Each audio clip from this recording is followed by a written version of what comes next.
Hi, everybody, and welcome to our panel with the amazing creators of the Bitter Root comic series. It is my absolute pleasure to say the Eisner Award-Winning creators of the Bitter Root series.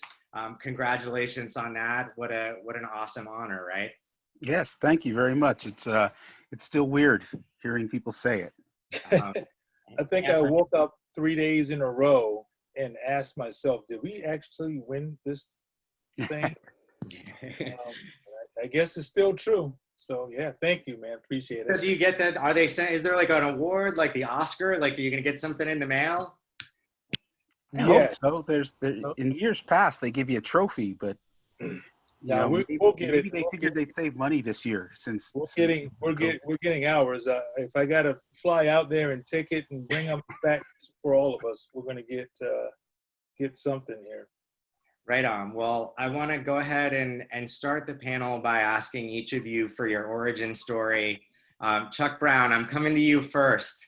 If you could share a little bit about where you are right now and how you got into the comic space, and then we'll go into a little bit about Bitter Root after we get through everyone's intro. Well, I got started a little late in comics, I guess. I had to hit my first comic book store until I was college, honestly. And that's where I really started buying most of my collection. When I was young, I used to go to the pharmacy or the local drugstore to get my comics or a magazine rack. But my first time in college was in an actual comic book store. Formed a studio with a bunch of like-minded individuals, and we just started self-publishing our own books. Local guys, picture artists, writers, because it's that one that break into the industry. So this is like our living, breathing portfolio in a sense. So from there, just kind of putting out my own stuff. Met Sanford, we did 1,000 together, Rotten Apple, and then just kept snowballing from there, and here we are. And you're joining us from South Carolina right now, right? Yeah, South Carolina, yep. What part? Oh, Columbia. Right on. And is Columbia pretty much shut down right now with COVID, or the bars and restaurants and stuff open? Do you really want us to answer that question, man? Well, I think here's what I believe. I believe that talking to you guys, I'm going to find out exactly what's happening in the world. I don't have to trust third-party sources. I like to hear straight from people who are living in different towns across America. I mean, in my little circles, people are wearing their masks and doing what they're supposed to do, but I think restaurants are open and people are going, and it is what it is. Sounds like maybe not you right now, right? Yeah, not me. Are the comic stores open there? Yes. Now, Sanford's around the corner from me, so he may, I don't know his perspective on, how people are treating the pandemic, but from my end, it looks like they was kind of, going as business as usual, for the most part. All right. Well, Sanford. Not me, of course. But. And you're still able to do what you do at the moment, right? Right. Yeah. Yeah, we've been very fortunate about that. At first, when everything first happened, the industry kind of shut down, if you will, for I guess about a month. So things were it was a little challenging at that point, but we managed to get our sea legs back under us. Honestly, in a weird way, that was kind of a blessing in disguise because it allowed us to get a lot more of our continuity done with our stories and also just kind of catch up on a few other things. So to Chuck's point, yeah, I mean, things here, they're people in our area thank God they're doing what they should do. I don't know about the rest of this state, but our numbers are steady climbing. So somebody's doing something wrong somewhere. So, but yeah, around us, we're doing okay. Glad to hear it. So do you want to tell us a little bit about your background and how you got started? Yeah, started out when I was young. I was watching a lot of cartoons. I think that's pretty much the consensus with a lot of creators. watching cartoons, and I went to I guess my mom took me to a store one day to, I think it was a local Kmart when those things existed, and I saw this infamous spinner rack. That's why I have one right now here. Saw the spinner rack, didn't know it was called that, but I saw it, and I saw Superman facing me, and I went towards it, and I was from that moment enamored with those images, those books, and I started connecting the dots that those images that I saw in those books were the similar images that I saw on TV. So my mom saw that I was interested, and she started buying me those books if I promised to read them. Lo and behold, she created a monster because I didn't leave my room, started to draw and sketch from a lot of those images, and got to the point to where I started to realize that somebody's doing this somewhere. Someone's creating these books, and maybe that's something that I could possibly aspire to doing one day. So I started creating my own cartoons and comics and things of that nature. And throughout school, I became the guy that drew the cool stuff, if you will. I would draw for friends, draw for popularity, draw for whatever, and for money sometimes. And fast forward, I got into high school and developed even more, and got to college. And when I graduated college, I went to one of my first conventions, and I think somewhere around that time, me and Chuck met, but it was a big group of folks that were, introducing one another. I think we kind of got reacquainted somewhere down the line again, and we started to connect the dots that, oh, wow, we were around the same circles for quite a while, and found out that he loved to write. And from there, we started to do some small stuff, collaborating, but I started to, move forward and, get opportunities with my career. And fast forward, I got some work at Marvel. That's where me and David met. And we started to work on, something that was a childhood dream of mine, was working on Luke Cage and Iron Fist, and that got some notoriety for us. And fast forward to where we all started to connect, and here we are now. Perfect, thank you. David, I'm coming back. I'm gonna come to you, and your I guess the shorthand, right? Badass mofo is how we start here. Yeah. Well, I similar to Sanford and Chuck's story. When I was a kid growing up, I'm a little bit older than them. So when I was a kid growing up, there's a lot of like TV shows and cartoons from the 60s that were in syndication, and amongst those there was the animated Spider-Man show that was in syndication, the live action Batman with Adam West. This was in the 70s, and so I was obsessed with these characters. And so my mom bought me my first comic book. I didn't even know how to read at that point. It was an issue of Batman, and that was how that was where my interest in reading started. And I would draw very crude pictures, stick figures, and started making up my own stories. And then, it's as Sanford said, at some point I realized that people actually make these things. One of my neighbors was a little bit older, but he drew his own comics. So I saw someone making their own comics, and then went to my first convention. I was probably about 9 or 10 years old, and actually met Bob Kane, one of the co-creators of Batman. And so that was like, I'm meeting this guy who's done this thing that has impacted my life. And so that was, by that point, we'll say 9, 10 years old. It's like, okay, this is what I'm going to do. This is what I'm going to do with my life. And I really thought I was going to draw, but I'm just not that good at it, and I didn't have the patience to learn, but I developed my writing skills, and then here we are all these years later. I'm living this when I grew up right outside of New York City. But I now live on the West Coast. I live in Portland, Oregon, which is in many ways like at least here in the US, is sort of a hardcore comic book city. A ton of creators live here. There's a handful of publishers that are based here, including Image, which is our home for Bitter Root. So there's I'm constantly surrounded by it. It's like you go to the comic book store on New Comic Book Day, and even with the masks on, it's like you recognize everybody. Oh, okay, yeah. There's I know that person. They write Stumptown, or there's and then everybody sort of recognizes you. It's just kind of weird. And when you start, how did you start writing? What was your impetus there? I actually started writing.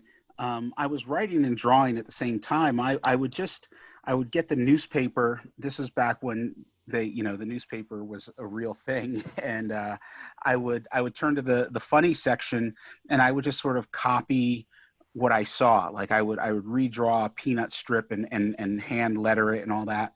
But then I started writing my own jokes, my own like Charlie Brown jokes, my own Hagar the Horrible jokes. And so that was the beginning. And then I would make up stories, like just Batman stories, or as I got older, like X-Men stories. And again, all the time thinking, I'm going to write and draw. I really wanted to draw first and foremost. It wasn't until I got to college that I realized how bad I really was. It's, if you go to the right high school, it's possible to be the best artist in your high school. If you're in a high school full of very untalented people, which is where I think I went. But it was while I was in college that I realized, like, oh, I probably am not going to make it as an artist. And so I started leaning more into drawing or into writing, and wanting to collaborate with, some of the artists that I was in school with. I was like, oh, I can come up with the ideas and just tell you to draw it. And then, takes me 5 minutes to write it and you 5 weeks to draw it. So that was always the fun thing. Sanford's laughing because he knows, because it's like, I'm always like, yeah, you're going to hate me for this script. So yeah, you make sure to plug that in. It's a precursor. Hey, you're going to hate me for this. So I just brace myself for, whatever's to come. I'm actually looking at something right now that I almost hated him for, but hey, it came out great. all right. You guys are just getting started on series 2, right?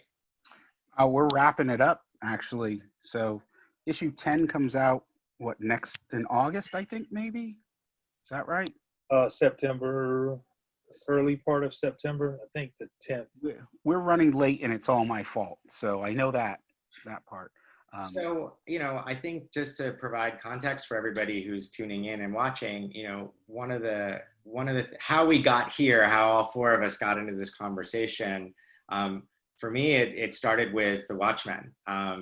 I wasn't aware of the Tulsa Massacre at all, despite having the benefit of what most people would say was a good education, and it was just left out. And it wasn't until I saw the Watchmen that I even discovered that history existed. And then what I thought was really shocking was just seeing over and over again in Facebook, on social media posts, how all of these other people that I know, literally hundreds of people saying, I didn't know this thing existed. And then, the conversation strangely ended there. And for me, I picked up the thread and said, okay, well, I need to go do some research, and read a lot about what happened, the commission report that followed, and clearly, it serves as a creative inspiration on some levels here. So I'm curious how you guys, how you discovered it, when you discovered it, and when you decided to start creating around that and some of the other themes.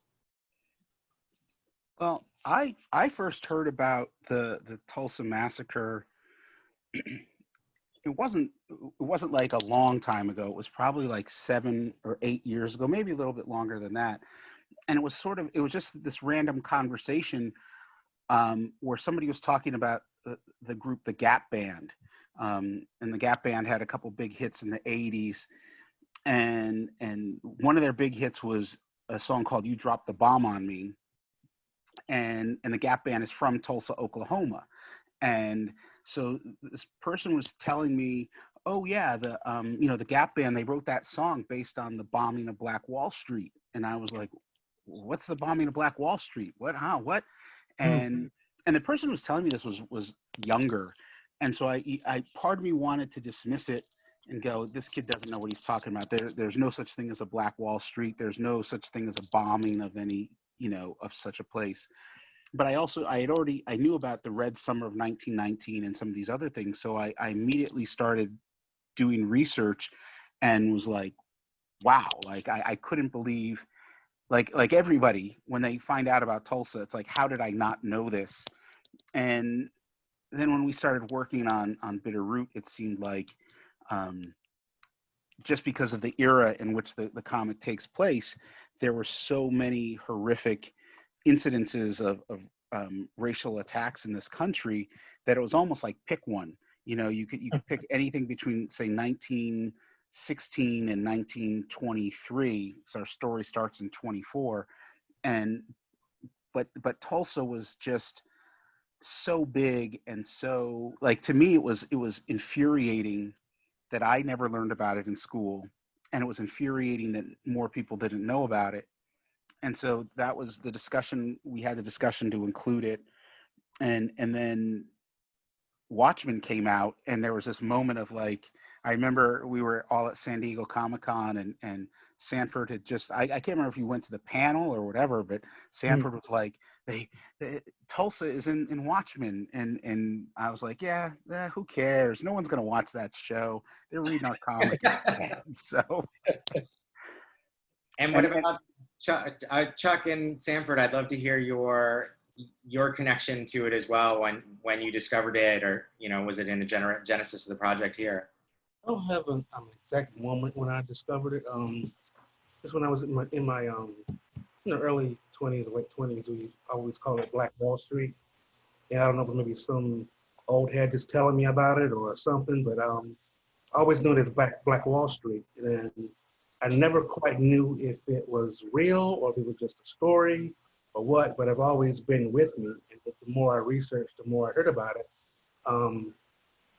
I kind of started seeing the realities of it. It wasn't just like a meme or something just kind of floating out there as a legend. It actually happened.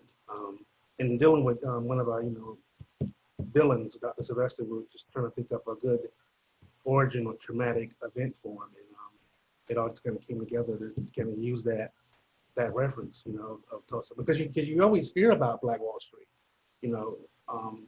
I guess in my circles, but you don't hear people talking about it. Like, why isn't this being talked about? So, it's good that things like Watchmen and Red Summer Special, get it out there to the masses so people know what's going on. So.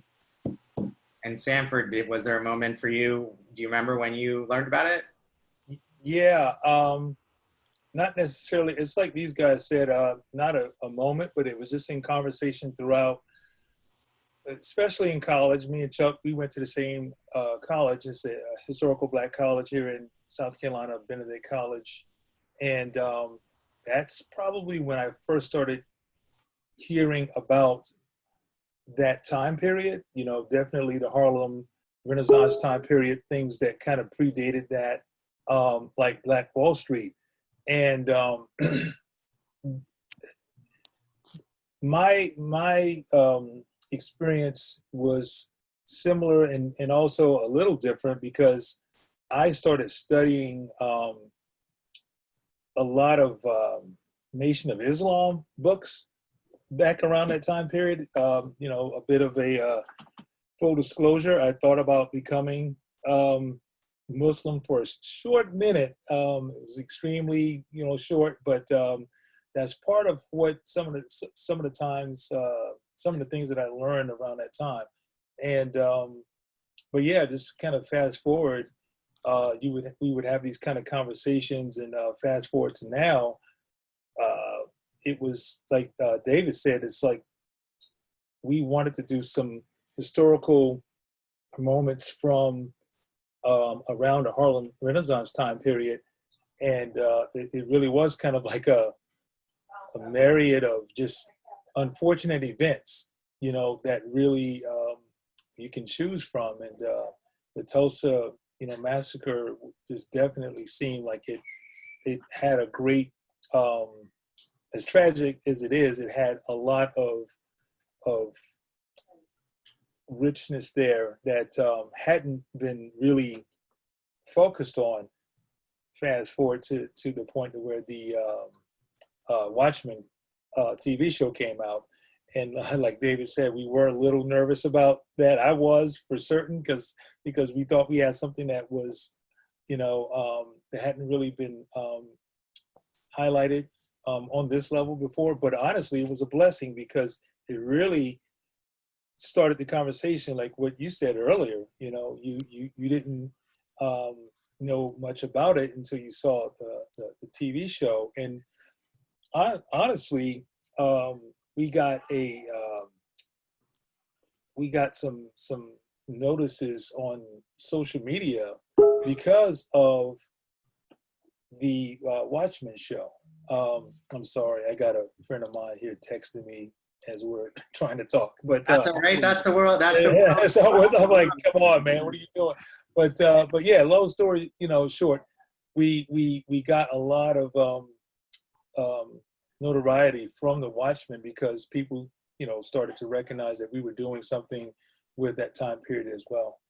And I think what, I read somewhere, and it might have been it was either one of you who said it or a journalist who said that, the villain for you guys in Bitter Root is the trauma of slavery and domestic terrorism. And, when you start using words like that, I think it's, it can be challenging to capture people's attention, right? And I think what the Watchmen did, and what you guys have both all done, to, is use the creative storytelling as a way of getting people to learn things that maybe they wouldn't have otherwise picked up the book. And if they wouldn't pick up the non-fiction book for round one, right?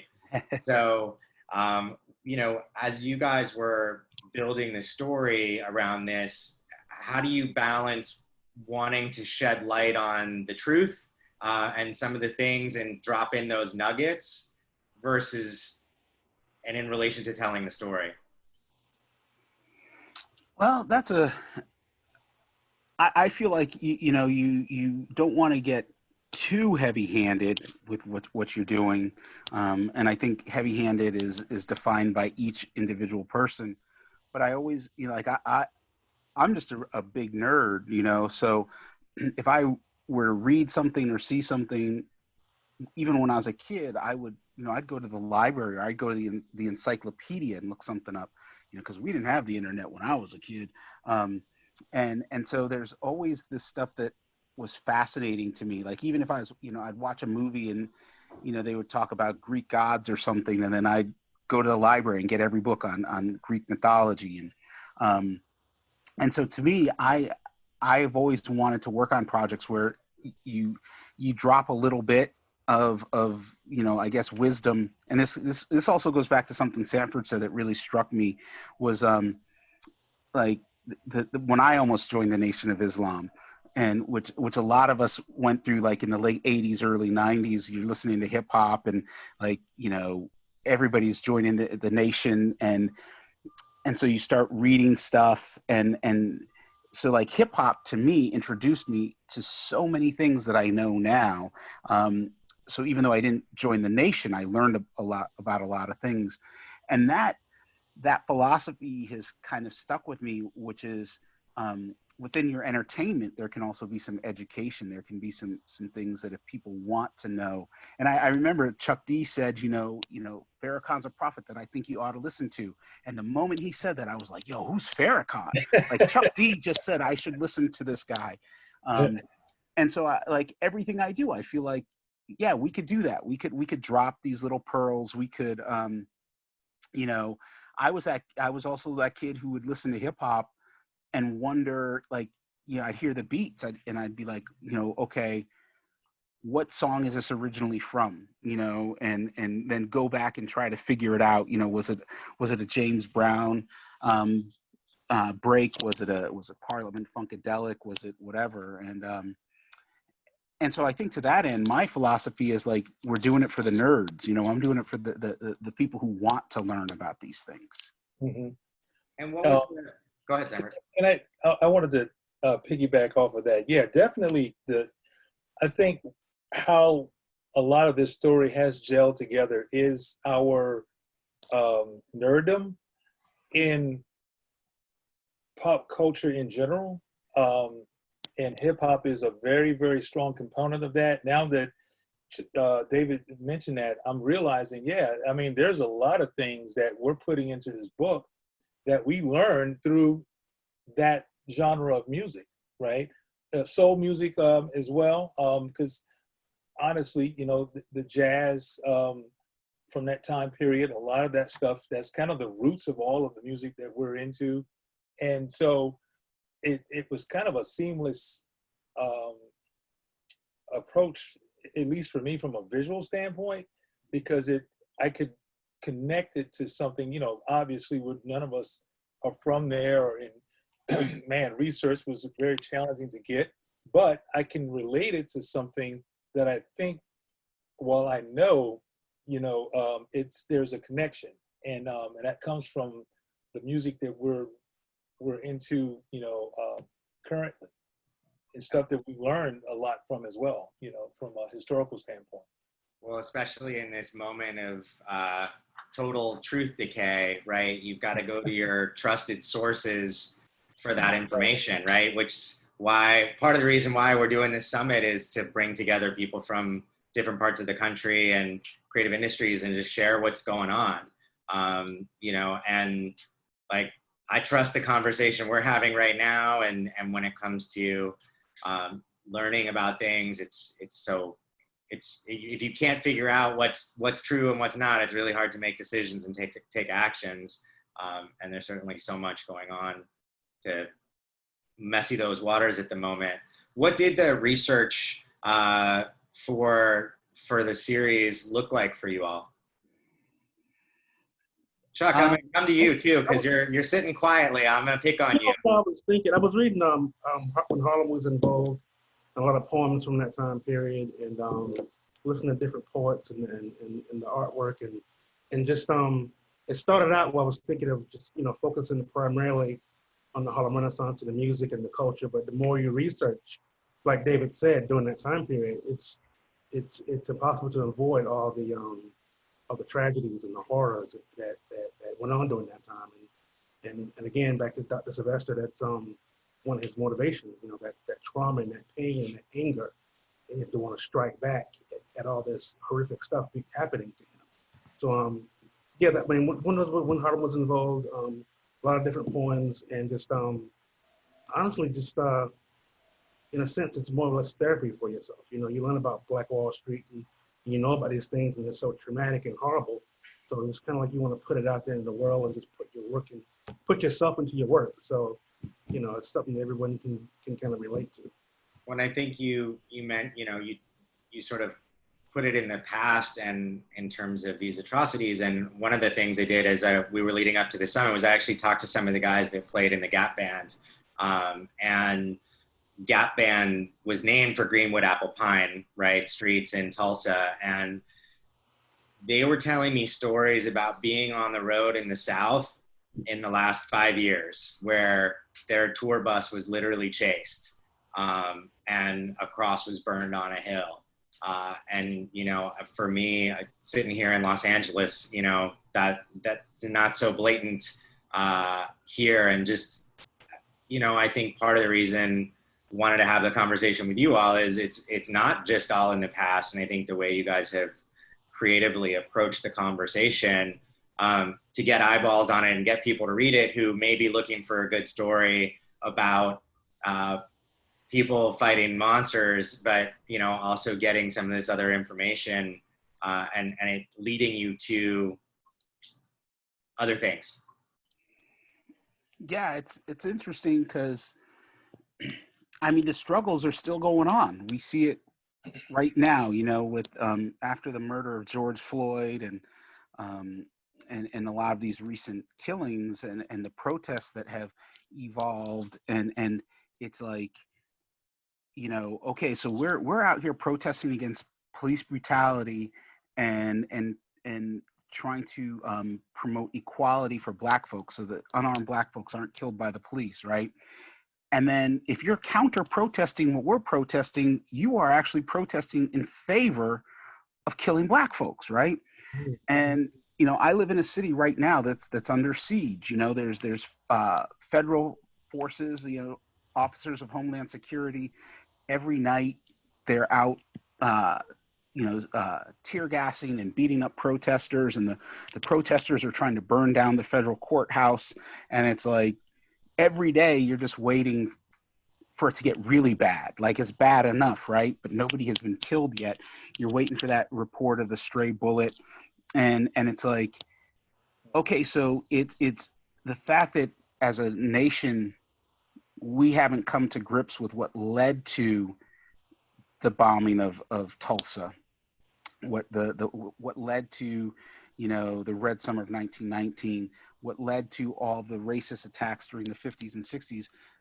Well, now we're dealing with it again. Still, it's 2020. It's, in some cases it's 100 years later, and it's like, at what point are we going to learn from all this? Because we're doomed to repeat it if we don't learn from it, and if we don't try to move beyond it. And I feel like, it's interesting because we were talking about hip hop, and then we were talking about the Gap Band, and it's like, even that, the Gap Band, I learned from them. Like, who would have thought that,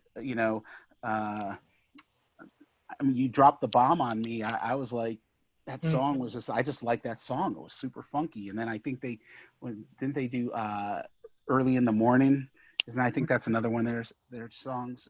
And their whole thing was bringing people together with music, right? Yeah. So, and even in Tulsa at that point, even pre-1921, the music scene crossed racial boundaries all over the place. And, there would be a white club that would 2 nights a week turn into a Black club, and then white people would still come in, and like people would just listen to music and have a good time and kind of turn away from what was happening outside the confines of the music space, and I think that's where the magic's happening, right? And what they were able to do with great music. Yeah. Right. And I just think that it's crucial to learn. I mean, to learn about this stuff, to talk about it. I mean, I live in a state that's like one of the most racist states in the country. It's Oregon was the only state in the country that in its constitution, segregation was legally in the Constitution, right? And then, there's an entire town that was wiped off the face of the earth in a flood, which was a town that was meant primarily for Black folks. And this wasn't 150 years ago. This was 1948 that it happened. And I'll talk to people in Portland. I'm like, yeah, the city that used to be over there, that just north of here, that's gone. And they're like, what are you talking about? And people don't want to believe it, that it was a temporary city built during World War II to house migrant Black workers that had come primarily from Texas. And then after the war, they stayed, but they weren't allowed to live in Portland because Portland it was more of a de facto segregation. There was a lot of redlining that goes on. And it's funny because I say redlining, and I know there's people that are like, what is that? But that was a term I grew up with. Like my grandparents always talked about redlining. And so there's even things that culturally, and sometimes just maybe generationally within a family, these histories that a lot of us are aware of that mainstream people don't know. It's like, again, when you say, redlining, or you talk about, there's just all kinds of things. It's very, very interesting to me. And it's like, well, we should be trying to shed as much light as we can on it, even if it's in comic books, There's a huge disconnect between us. It's like, Central Park 5 redlining, Tulsa Race Massacre. It took, like a Netflix special and an HBO special to get this stuff out into the world. People don't know about it. So back to what David was saying, people are protesting against us being alive. I mean, I don't know if they don't get it, or it's willfully ignorance, or what's going on, but it's they don't like you said, we grew up knowing about Black Wall Street. You know, I just knew about it. I didn't know if it was exactly real, but I knew about the atrocities. And then I'm sitting at a con and people come over to me and it's like, oh man, I learned about it for the first time reading Rest of My Special. I mean, that's cool, but a part of me feels a little weird. It's like, oh my God, you didn't know that this horrible thing happened to us? And it makes you think about what else they don't know. And, Right. you know, what education is not reaching them. So like David said, you know, if they can get it in our comic book, they like the cool characters and the monsters and the weapons and the artwork, that's cool. If we can teach you a little something that, you know, that's, we kind of did our jobs. And clearly go ahead, Sanford. I was going to say, I think that's what makes what we do empowering, but also cathartic for us, because we're kind of a microcosm of all these different experiences, you know, living in this country, right? You know, a lot of it is a lot of different types of trauma, and there's no real conversations except within the community. But in terms of abroad, like these guys were saying, a lot of these things aren't really being discussed until recently. But look what it took. It took a pandemic for everyone to stop just for a second to kind of see what's really been here since, you know, the inception of this country, to be honest with you. And but before any of that, you know, we kind of took the reins of our anxieties and traumas, if you will, and we put it into our creative efforts. Like the Gap Band, I think the Gap Band is kind of the heroes of the hour. It's like, obviously they felt some things, and the best way that they could channel that in the most effective way was to put it through their craft, and it made an impact. You know, in terms of history and how it's how it's being viewed, I think we're seeing it in a whole new light even now, because at that time it was like, oh, this is just great music to enjoy, but look at the underlying messages behind it. And I think, you know, to some degree, we've had that kind of response. We've had people enjoy our work, and as time progresses, a lot more rapid than, you know, what the Gap Band, we're just learning. I just learned those things myself, you know, even in this conversation. But with our work, you know, people are really understanding what we're trying to say, the underlying message, fairly quickly. And we've had, you know, at least from my experiences, I'm pretty sure these guys can attest to it as well. We've had all walks of life reach out to us and shared how impacted they are in a good way by what our message is and what we're really saying here. And you guys started your story pre-George Floyd, right? And you guys couldn't be, your timing of storytelling and power of the story you've chosen to tell and how couldn't be more incredible. You know, now that we're in the post-George Floyd era, like, do you guys feel more of a sense of urgency? How has it impacted your storytelling around it?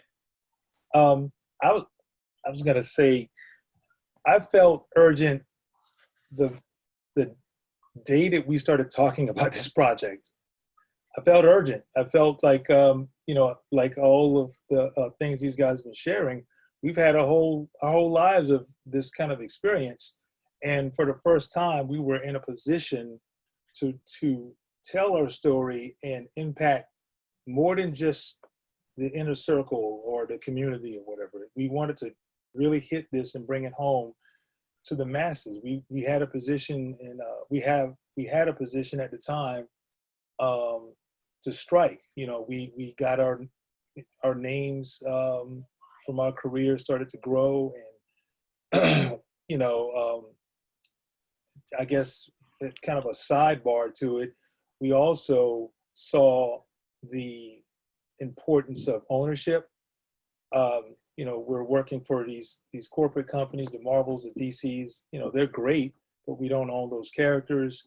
And as creators of color, it's even more imperative that we, you know, have some ownership here and also show hopefully somewhat of a path for those who are aspiring to have that same opportunity.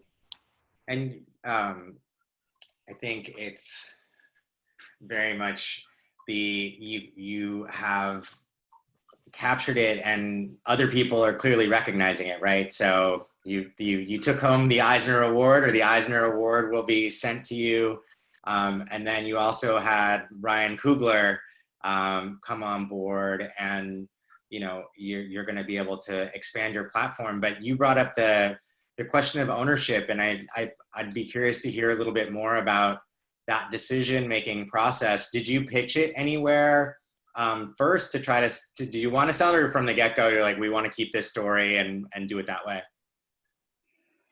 I think we. I was Go ahead. Come on, let's interrupt each other. Look. On the count of three. 1, 2, 3. You go first. You go first. Well, me and David were at Marvel at the time, and our contract was ending, and Chuck and I we were working on another project called 1000, and Chuck had the initial idea about doing something during the Harlem Renaissance time period, and that struck, it got my attention because that is a unique time period. Hadn't really seen a whole lot out there, especially in comics, graphic novels, not too much out there. Our goal from the very beginning was we definitely got to own this. So there was no intention of pitching this anywhere except Image. They got the best deal. There's nothing like it in publishing that I know of. We met with Eric Stevenson before we could even, finish. We just said Harlem Renaissance, and he said yes. So, that's pretty much our goal was to have complete ownership from the beginning. Yeah, I mean, you grow up, if you pay attention to music at all, you hear all the horror stories of the musicians who recorded some of the best music of all time, but they didn't own the publishing rights. So that's always stuck with me. But my grandfather owned his own business. He owned a custodial services company. So like they not only did they clean people's homes for a living, but they also did like commercial janitorial stuff. And my grandfather used to say there's nothing wrong with pushing a mop for a living, but if you can, you should own that mop, and so I've always, and this is what I'm learning, I'm like 5-6 years old. He would talk about that stuff. There's nothing wrong with having a blue collar job and cleaning up after people, but if you can own that company, if you can own that business, it makes all the difference in the world. And as fun as it was working for a company like Marvel, it was interesting because when Sanford and I were working on, I was writing Power Man and Iron Fist, Sanford was drawing it. And this is right before the Netflix shows started dropping. And the Luke Cage Netflix show came out and was a big hit on Netflix and everybody was watching it. And, but we didn't make any money off of that. We were, at the time, we were the people chronicling the adventures of both Luke Cage and Iron Fist.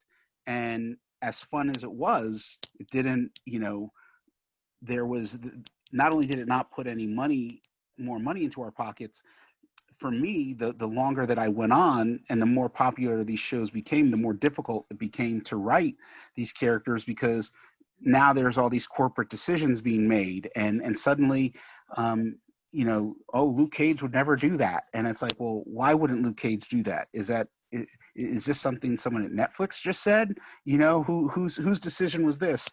And so there was as much creative power that you might have, you don't have that much. You're still at the beck and call of somebody else, and I knew going in, even before that like, this is not where I want to be. I want to own my own mop at some point. And so that was, Bitter Root is the mop, it's the mop and the bucket. And I was going to say, it's a pretty big mop right now. So it is. Like, yeah. do a lot of cleaning up too. Chuck, you're silently thinking over there. I want to hear what you're thinking. No, I mean, my roots are in creator-owned stuff, you know, putting it up myself. Creating my own characters, and also no one really hired me, so I got to put up my own stuff. So I didn't really have the dilemma that Sanford and David has, but I've done a little bit of stuff with Marvel here and there, but doing your creator-owned stuff is not only the ownership, but also you can do whatever you want with your characters. You can tell the stories you want to tell, you know? Just like David We're mentioned. sitting here today, by the way. I want to have Right. these types of conversations, so this is the platform. Right. So yeah, it's. I mean, it's important to have black ownership is definitely important, but also there's always different other factors. Just fulfilling, just putting out your own stuff. You know, the Eisner Award is great, and the movies thing is great, but just putting your stuff out there so people can enjoy it, and you know, it can change a few lives. So that's what's cool too as well. And now, on top of all of the creative and history that you've injected into the storytelling, on top of that, you've also got this little bonus feature at the back of the book called Bitter Truths. Whose idea was that? And how did you decide to put it in there? I think that was a combination of all of us figuring out what was going to be in the back of the book. Kelly Sue DeConnick was doing a comic called Bitch Planet over at Image, and I was just sort of enthralled with the back of that book because there was all these interesting essays, and so we were talking about doing pinups or a letters page, and John Jennings, who's a good friend of mine and mutual friend of the family, really. I was like, you know, I said maybe we could get John to throw out some essays or something like that, and then just sort of grew from there. But I also just felt like, you know, for myself personally, I don't want to answer for them, but for Chuck and Sanford, but I felt like let's use this opportunity, right? It's one thing to have Chuck D name drop Farrakhan, and then you have to go out and figure out who Farrakhan is, right? And I was like, well, we have the opportunity to put a little something in the back of this that would explain that. And that was, you know, there's, what's that, you know, you lead a horse to water, but you can't make him drink. And it was like, well, let's bring some of that water with us. And if people want to drink from it, and if it hadn't gone well, people hadn't received it well, well, no, I would have fought to keep it because I'm that nerdy guy who loves that stuff. So, but yeah, I'm just weird. I'm weird in terms of like, I love to learn about stuff, and I'm nerdy, and so in a lot of ways it was like, this is the sort of thing that would be perfect for me. This is the comic that I kind of wish I had, you know, because when we were kids growing up, and I was asked this question recently, you know, you didn't know who the comic creators were. We all knew what Stan Lee looked like, but that was about it. You didn't know who the Black creators were. You didn't know what was inspiring most of the creators in general.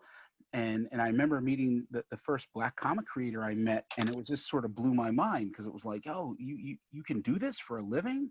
And then the older I got, as I was reading interviews with other creators and reading about the things that influenced them, whether it was literature or music or poetry, and it was like, well, okay, now I'm going to start reading this stuff. Now I'm going to start consuming this stuff. And it was like, well, let's give this to our readers too, and maybe we can help, you know, foster a new generation that, you know, when they get older, they can give me a job. You know, I don't know about these two, but I'm always going to be looking for work. So I mean, the essays. Go ahead. I just was gonna say that it's like the essays to me are something like you might read in the Atlantic, or you know, maybe where was there a place where you were like, this is the type of thing that we want just for people who haven't gotten to read it yet? I mean, I always had like a huge amount of respect for John Jennings, and when he reached out to us, I mean, I was just kind of blown away that he would even want to work with us on something like this. And he was so excited. He got me excited, and I just couldn't wait to make it happen. And him and David were already talking about it, I think, a couple of times here and there. So it just, his excitement for it, and I got excited for it, and we just kind of just rolled with it. It's been really amazing. So, I think what's made the back matter or any aspect of the book, as far as like the collaborative side, folks outside of our core right here, from covers to the back matter and other pieces like pinups, whatever. Most of it has been people reaching out to us because of the excitement. Like these guys said, John Jennings was more excited about that than, it was, like David and Chuck said, he started talking about it to us, and we were like, hey, if you have the time to do something like that, and man, it has become a labor of love for I think David and John specifically, but yeah, that it's also a unique aspect to the book that has allowed us to have scholars from all over the country, renowned scholars, and that is a whole nother lane that we're starting to tap into. We're being reached out to by universities all over the country. Before COVID, we had opportunities to go to universities to speak, all because of a comic book. Specifically, that back matter, I think, really was the catalyst, because they saw it more than just a quote unquote comic. Well, getting young people to learn, right? Like, yeah, you can read all the comic books you want. You're getting tricked into reading, right? And I think, you guys have created this really incredible curriculum, and I think other people are seeing that as well, right? And from the stories you're drawing from and the creativity you're bringing to them, but also the vocabulary you're using in the book itself. Catabasis or catabasis was something I had to look up, and so not only are you've given me the essay at the back, so I'm getting my master's degree level education. I'm also getting the history lessons. I'm also getting the vocabulary lessons, all the while some good fights and some good stories, and learning about how the weapon doesn't have to be the axe. The weapon can be the library of books inside. And I think, ultimately it's a covert type of education, right? And not in a bad way, but in a really positive way, where people sign up and they'll read it for one reason and leave with something else.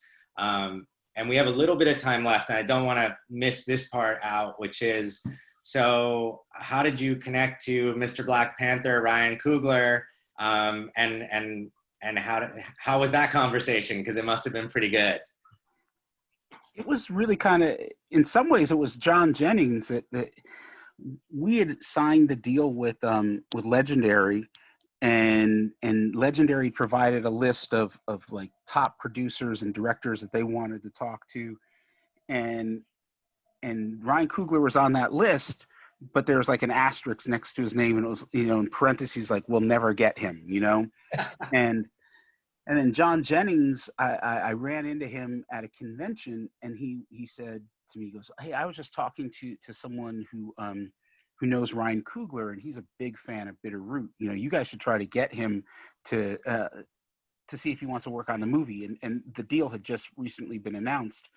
And I was like, yeah, we're never going to be able to get Ryan Coogler. But I called up the folks at Legendary, and I said, hey, there's this rumor that Ryan Coogler likes the book. We should reach out to him anyway.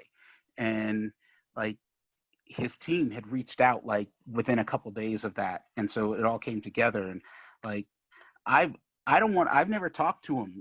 It's I don't want to make a fool of myself, so I'll talk to him on the red carpet after the movie's made. But they've been super cool, and we get a fair amount of emails and communication from everybody at both Legendary and then Ryan's team. And the one thing is like he gets it. He's one of those people who, from my understanding, he was reading he bought the first issue like the week it came out. you know, and was a fan of Bitter Root from the very beginning. And so that speaks a lot to his commitment, and Sev and Zinzi, which are, you know, his production partners. Yeah. And Yeah.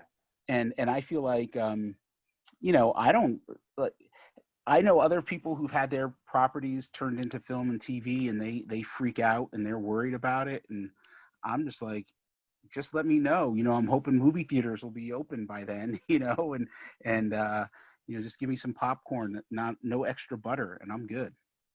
So are you guys going to be, are you going to stay involved in the motion picture side, or are you passing it along for a new interpretation? I'm passing it along myself. Sanford, Chuck, what about you guys? I think you know, we've definitely been asked to you know, to stay involved once things start to roll. I think there's been a few drafts of a script already. Not sure where that stuff is at the moment, but yeah, we'll have our hands in it on some level. And to David's point, something that kind of makes this even a little more surreal is that I guess, you know, we're not Hollywood folks, obviously, but from my understanding, the way that everything kind of came together with Coogler, it's a little unprecedented, because usually the studios, they go out and they kind of, you know, reach out to different directors or producers to kind of get them interested.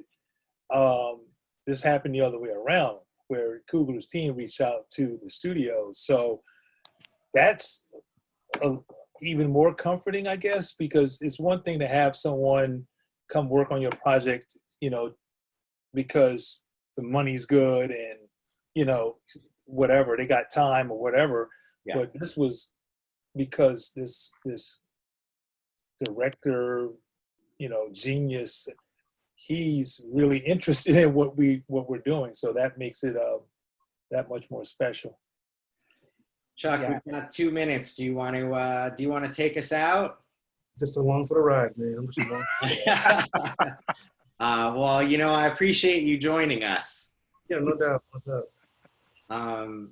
You know, I just think it's really cool to see the story and characters that you guys have created get the recognition, you know, and the idea that what's happened for the Watchmen, you know, the team, the story, it all starts with the story, right? And the story that you guys have is so powerful that it's gaining all the right momentum to go down that road. And I think these are kind of the bright lights, right? Like, there are good people out there, and there are stories that are getting a light shed on them. And I think especially, you know, the timing, 1921 was the summer of the Tulsa Massacre. The 100-year anniversary is next year. You know, today, over the course of the last week, they were excavating the sites where they thought mass graves were. The first site that they excavated, they didn't find anything, but it's taken us, you know, 98 years to get Oklahoma and Tulsa to kind of take ownership of their history and put the resources behind it. So I'm really optimistic that there's going to be a huge audience and growing audience for what you're doing. And, you know, just want to thank you for bringing the story to light in a way that so many people are going to be touched by it. Thank you. Yeah. You, sir. So have a wonderful evening. Thank you all for tuning in and joining us. Thanks to everybody for watching and listening, and have a great night. Thank you.